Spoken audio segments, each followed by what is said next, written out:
Olá, eu sou Michele Pucci Paludo. Estou participando da etapa Prova Prática do edital número 73 do ano de 2024, Eixo Ambiente e Saúde, disciplina Microbiologia dos Alimentos, do curso técnico em Nutrição e Dietética.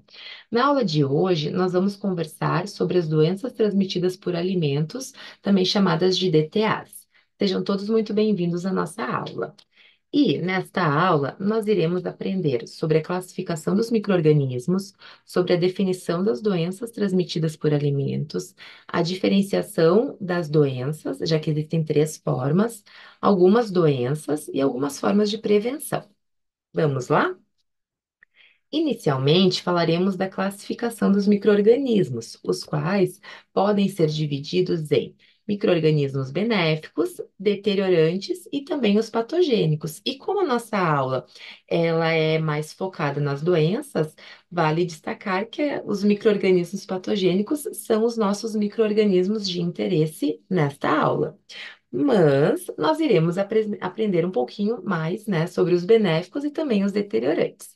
Iniciaremos com os benéficos. Então, como o próprio nome já diz, são aqueles micro-organismos que trazem alguma alteração benéfica. Nós queremos que aquela alteração do alimento, aquela modificação do alimento ocorra. É o caso dos processos fermentativos. Através desses processos, nós podemos obter uma série de alimentos, como, por exemplo, o iogurte, o picles, o chucrute, que é um repolho fermentado, os pães, o vinho e a cerveja. Além deles, tem outros, né? Vinagre, os leites fermentados. Tá? Então, sempre lembrar que toda vez que nós falamos de micro-organismos benéficos, são micro-organismos que vão atuar sobre um nutriente presente ali no alimento, que nós chamamos de substrato. Eles atuam sobre esse substrato, convertendo em um produto de interesse. Por exemplo, no caso do iogurte, nós temos a lactose presente no leite. Ali irão atuar bactérias láticas, produzindo o ácido lático, que é o nosso produto de interesse, e originando posteriormente, então, o nosso iogurte. O próximo micro-organismo são os deteriorantes, e estes aqui, evidentemente, nós conseguimos observar que estes causam alterações indesejáveis nos alimentos, como nós podemos observar nas nossas imagens, né? O crescimento de um fungo na superfície de um pão, ou a mudança de coloração de uma carne, ou a podridão mole de algum vegetal.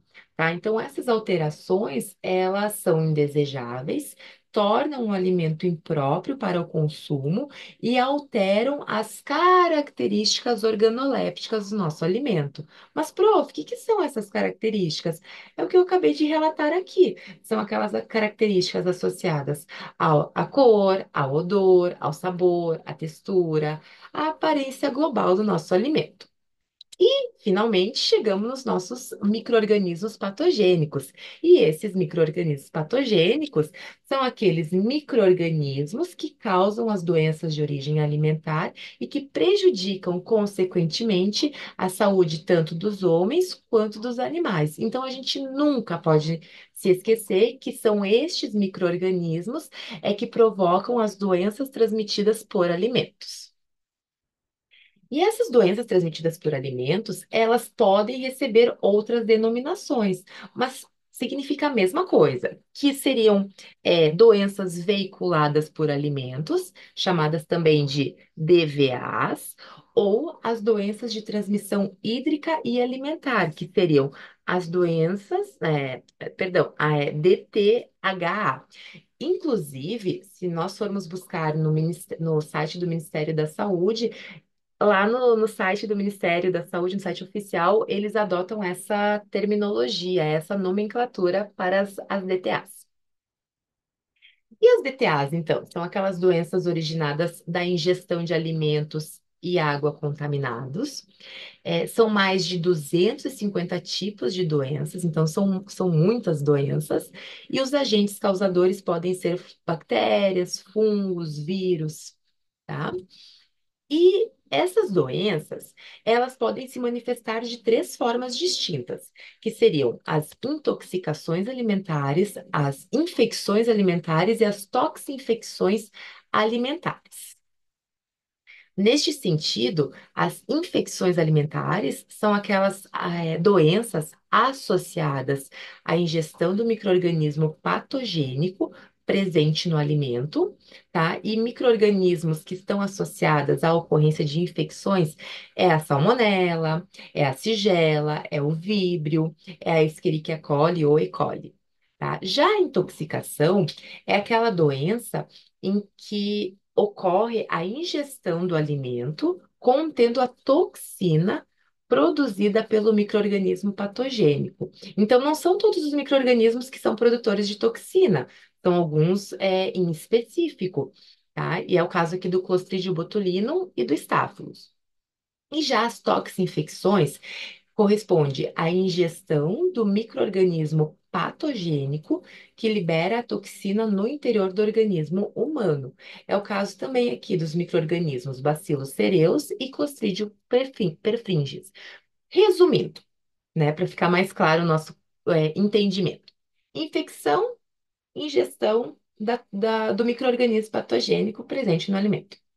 Intoxicação, ingestão da toxina produzida pelo microorganismo patogênico contida no alimento.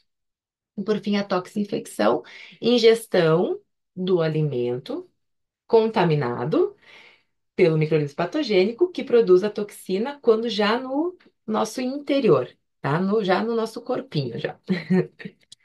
Espero que você tenha entendido bem essa diferenciação entre as três formas, né, que essas doenças transmitidas por alimentos podem ocorrer.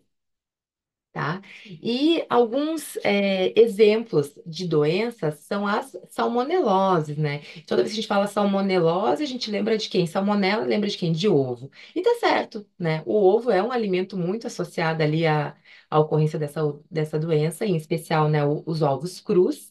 Esses ovos crus, quando usados ali para produção de maionese, né? Então a gente já ouviu muitos relatos, né? Muitos casos de infecções alimentares, né, oriundos então ali do consumo dessa maionese feita a partir de ovos crus, né, e mal acondicionada também, o que colabora aí para a multiplicação microbiana.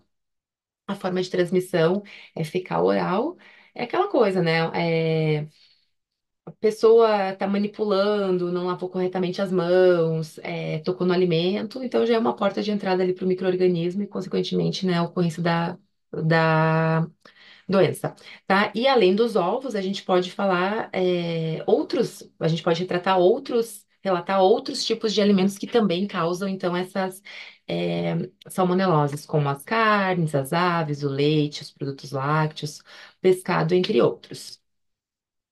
Outra doença também, essa aqui é um pouquinho mais séria, é o botulismo, tá? Então, o botulismo é causado pela bactéria Clostridium botulinum, é uma bactéria esporulada, né? Então, ela forma esporos. Os esporos, então, são uma forma de sobrevivência desse microorganismo e é uma forma extremamente difícil de ser eliminada. Então, para a gente conseguir eliminar os esporos de um alimento, né, de uma superfície, seja do que for, tá? Nós sempre vamos ter que aplicar tratamentos térmicos severos, tá? Porque ela é uma forma muito resistente.